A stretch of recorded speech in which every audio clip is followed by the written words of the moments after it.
Lahore electric supply company LESCO کے deputy director technical عبداللہ شبیر رشوت لیتے ہوئے رنگے ہاتھوں پکڑے گئے۔ ڈپٹی ڈائریکٹر عبداللہ شبیر نے 2 لاکھ روپے رشوت طلب کی تھی۔ پولیس نے ملزم کو گرفتار کرکے FIA کے حوالے کر دیا۔ اسلام آباد پارلیمنٹ کے قانون سازی کے اختیار سے متعلق سپریم کورٹ کا اہم فیصلہ جاری کر دیا گیا۔ ٹیکس سے متعلق مقدمے میں 41 صفحات کا فیصلہ جسٹس منصور علی شاہ نے تحریر کیا ہے۔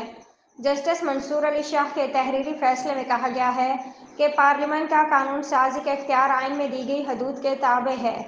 پارلیمنٹ اور صوبائی اسمبلیوں کو آرٹیکل 142 قانون سازی کا اختیار دیتا ہے۔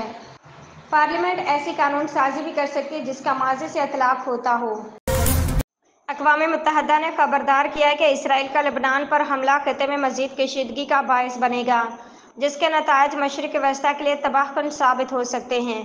غیر ملکی ذرائع ابلاغ کے مطابق اقوام متحدہ کے سیاسی امور کی سربراہ روز میری ڈیکارلو نے 15 رکنی کونسل کو بتایا اسرائیل کا لبنان پر حملہ ایسی خطرناک تباہی کا پیش خیمہ بن سکتا ہے جس کا تصور نہیں کیا جا سکتا۔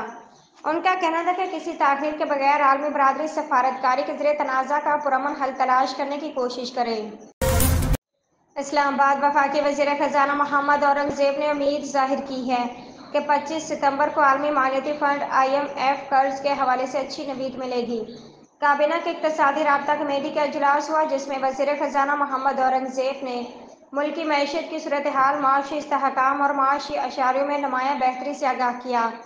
اجلاس میں تاجکستان کو 40,000 میٹرک ٹن چینی کی برآمد کرنے اور جنوری تک مقامی ضروریات سے وافر فالتو چینی میں سے مزید 1 لاکھ ٹن برآمد کی منظوری دی گئی۔